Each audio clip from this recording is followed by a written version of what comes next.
AES Sonel brille par son absence. Ceci dans le cadre du séminaire qui se tenait du côté de Douala ce 27 mai autour du thème cogénération et électrification rurale, des opportunités pour les scieries du bassin du Congo. Rencontre-débat qui était soutenue par des entreprises engagées dans le renouvellement des énergies et du bois, parrainées par l'Union européenne. Simple, nous avons exécuté pendant 4 ans un projet qui était financé par FFM AFD, disons coopération bilatérale française. Et l'ATBT est le maître d'œuvre de cette activité. Et on va se rencontrer ici à Douala pour un peu faire la restitution. Et aussi, et ça c'est le plus important pour moi, voir quelle est la suite. Donc pour le moment, les financements se sont achevés. Mais on a fait des études. Maintenant, il faut avancer pour établir la cogénération dans les entreprises pour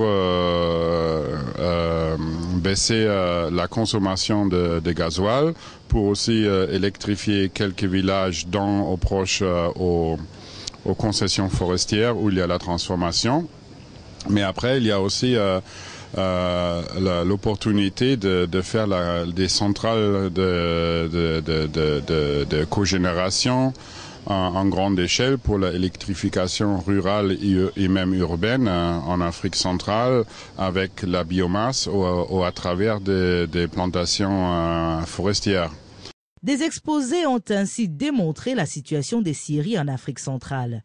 Comment permettre au système et l'énergie naturelle d'apporter un plus aux gestionnaires de nos forêts du bassin du Congo. Un aperçu général des techniques de cogénération est détaillé, suivi de la technologie du moteur à vapeur. Puis la présentation fut faite sur le ranking Cycle ORC.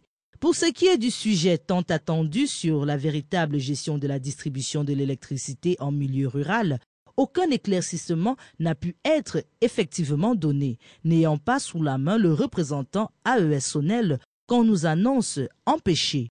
Au terme de la rencontre fut les conditions entourant le financement du projet intégrant l'électrification rurale.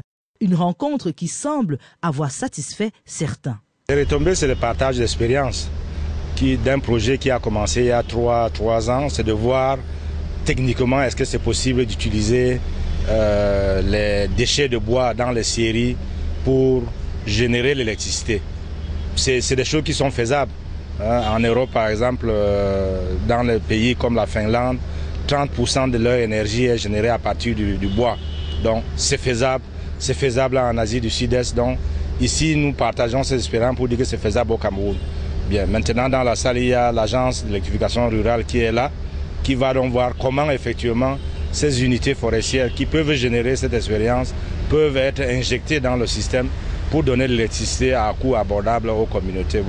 Un projet porteur que l'on espère portera des fruits qui permettront au secteur du bois en Afrique d'aller de l'avant.